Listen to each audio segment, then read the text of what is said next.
about the stocks that are going to be in focus in today's trading session. For that, I'm joined by my colleague Shrishti, Sharad and Ashesha, who will take us through all the stocks in news. But first up, let me come to you, Shrishti. Tell us what are the stocks that we need to keep on our radar.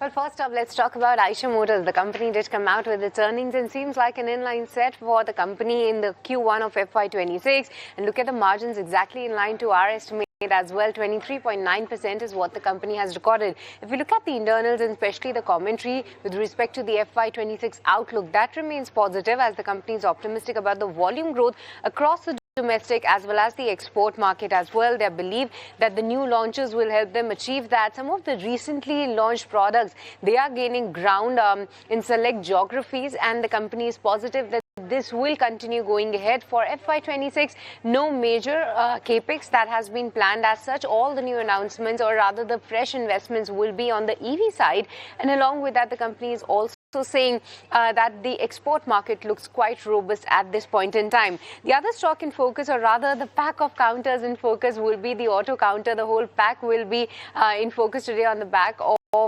the July sales expectation data as well, because this time around we are expecting the two-wheelers and tractors to do very well for themselves, to be backed by good rural sentiment, good monsoon as well. But along with that, the passenger vehicle segment continues to languish behind. It's just M&M that is expected to show a good growth on a YY basis, while from the commercial vehicle segment, on the back of a low base, we are seeing a bit of an uptick. We are expecting a bit of an uptick on a YY basis across the board. Now, other than that, even Tata Motors will be in focus as reports are suggesting that the JLR CEO has stepped down amid the Jaguar rebrand as well as tariff disruption. Do remember that Adrian Mardell was having almost more than 2 decades of partnership with Tata Motors, and it was indeed 2 to 3 years when he was holding the CEO position, but now he is stepping down, and that's the news flow we are gathering on Tata Motors. Thanks, Shrishti. A whole host of auto stocks to track today. But moving on, Sharad, which are the stocks on your list? Slight negative news coming in for PNB Housing Finance as company's CEO and MD Girish Kousgi has given his resignation after a 3-year stint.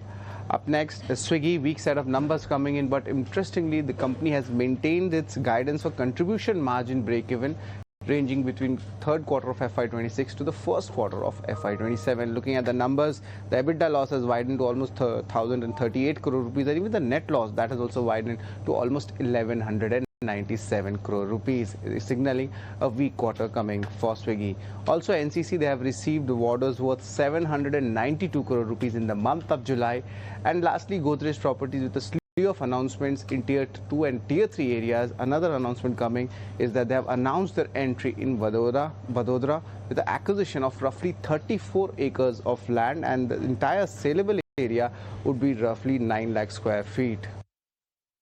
Right, thank you so much, Sharad, for joining us with all the stocks to watch out for. But let me come to you now, Ashesha. Tell us, what are the stocks that you have picked out for us for today? Well, yes, first up, big boy Reliance Industries, because the date of AGM is now out. It will be conducted on the 29th of August. And remember, all eyes will be on some kind of announcement that comes in with respect to their green energy expansion plans, as well as the Jio IPO. So any kind of commentary around that will be crucial from Reliance Industries AGM this time. Let's also put the spotlight on Coal India.